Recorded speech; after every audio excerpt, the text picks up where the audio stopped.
and they're hungry. They're hungry for tourists. They eat nothing but tourists. All right, Jed, we're going.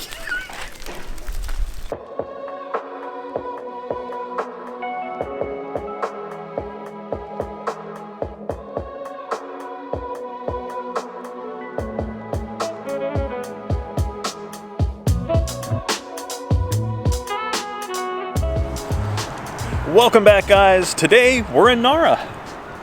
And we get to see lots of cuteness. I So, hope. We're hoping.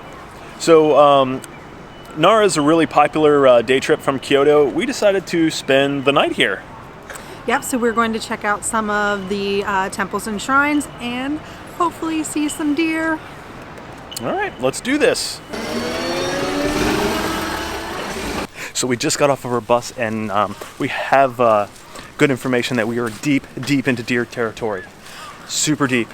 So when you come to Nara, you're taking your life into your own hands. There's thousands of deer everywhere and they're hungry. They're hungry for tourists. They eat nothing but tourists.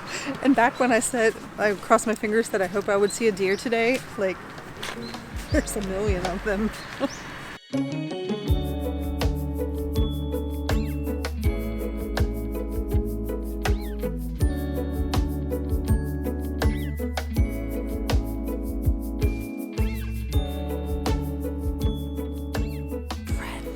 His name's Steven. Don't coddle him. Talk to Steven like a human being. Alright guys, so we're in the middle of Nara Park. This is where the majority of the attractions in the city of Nara are located. Yeah, so there's lots of shrines and temples throughout the park, but the best part about the park is there are hundreds of free-roaming deer. Like Steven. Like Steven. Okay, so our first stop of the day is here at the Kasuga Taisha Shrine. So Kasuga is a Shinto shrine located here in Nara Park. It's absolutely beautiful. One of the special things about this shrine is that its pathways are lined with stone lanterns. Some of the lanterns look like they're hundreds of years old. The other ones look like they're put in yesterday, but they're all absolutely beautiful. They've all been donated by people who have worshipped here. And apparently they actually only light those lanterns twice a year, once in early February and then once again around mid-August. And unfortunately we missed it earlier this month. This guy here is just chilling outside of the gate. He's like the protector of the gate. It's almost like a statue.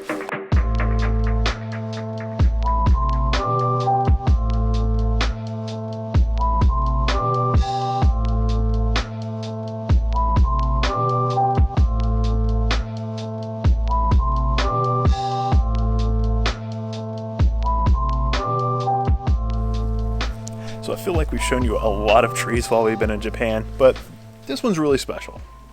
So there are a lot of 1,000-year-old cedar trees in Japan. This one is no exception. It's about 1,000 years old, but this one part of it actually happens to be growing through the roof of the shrine here, and they leave it because, of course, they believe that deities live in these trees. So if he wants to grow through the roof, he can grow through the roof.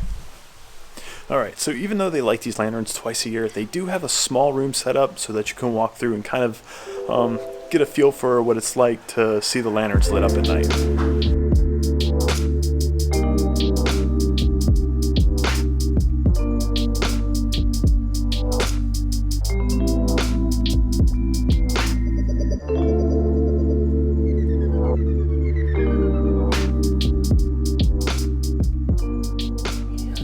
Talk about how much you liked it. I liked it a lot. No, seriously, this was like probably my favorite shrine that we have visited the entire time we've been in Japan. Probably because there's steps that make us the same height. It's very handy. It's very handy. But no, it's absolutely beautiful. I love the lanterns. It's the tree. I love the giant tree and the story of the tree growing through the roof of the shrine. That's pretty unique. Yeah. But yeah, the lanterns, the stone lanterns, the brass lanterns, it's yeah. Number one. Gosh, I should not have gotten these. Why? What'd you get? Oh, he's biting me. Okay, Sandy bought some cookies, and that's probably not a good idea.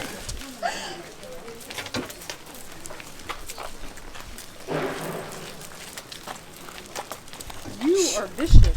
She couldn't help but feed the deer. All right, Jed, we're going to no more. All these big fatties ate it all. Yeah, that's it. So Sandy was just attacked by a million deer. I was. Like, there was this big fatty deer. He just kept after me. Like, if you buy them cookies, be careful. You will be attacked. Next stop is Todaiji Temple. So right behind us is a huge gate that leads into the temple. It's called Nandai Gate, and it is absolutely beautiful. The wood on it is amazing. It's an absolutely massive structure. They have protective guardians inside of it. I'm going to try to see if they'll come out on photos, but it's hard to see, but through the screen, they're just huge and they're really cool looking. So, and also if you listen really closely, you can hear school children getting mauled by deer. In the background. There's tons of vendors selling the cookies, and all the kids are feeding the deer, and they're just screaming, and the deer are just going crazy. So these deer are seriously vicious. Yeah.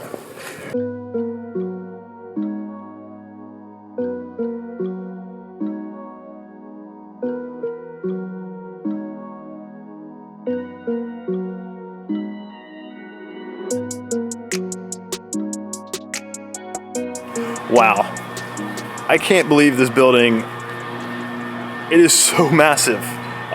Walking up here, you can't see how massive this building is, and I know it sounds weird, but there's like a wall and a gate that kind of obscures your view of it until you actually get into the inner courtyard. At one time, this was considered to be one of the biggest wooden structures in the entire world. This temple underwent reconstruction, and they only reconstructed a small portion of it. And by small, this thing is still super massive. So we are in the Great Buddha Hall, which houses one of the largest Buddha statues in all of Japan. This thing is made of bronze and stands about 15 meters tall, which is about 49 feet. Its ear alone is like over 8 feet tall, and its hand is said to be about the height of an average person.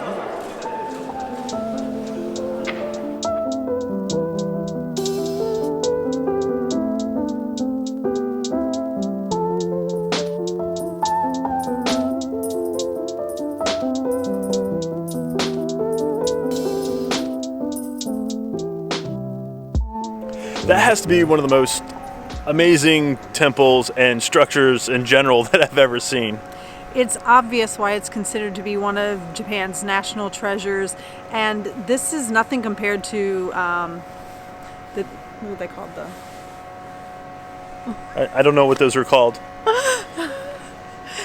Anyway, there used to be these two pagodas that kind of flanked each side of this as well. This complex was obviously amazingly impressive. And so aside from the two pagodas, the main building itself was even wider than it was now. So I can't even imagine how massive this structure was. Well, I'd call that a pretty fun day here in the land of the deer. Yeah, Nara is so much fun. I could just walk around and play with these deer all day. So the temples we went to today, absolutely breathtaking, absolutely amazing. I dare say probably our favorite temple and one of our favorite shrines that we visited on this entire trip so far. And the deer definitely, I mean, they add something. You just walk around playing with the deer. Yeah. If you have the day, make sure you do a day trip out here from either Osaka or Kyoto. Or if you can come and stay the night, definitely do that as well. There's so much more to see. We barely touched the surface of Nara. All right, guys. So that's going to do it for this episode. Our adventures are going to continue in Japan. Yep, we got some good stuff coming up. So until next time, Stay wonderful.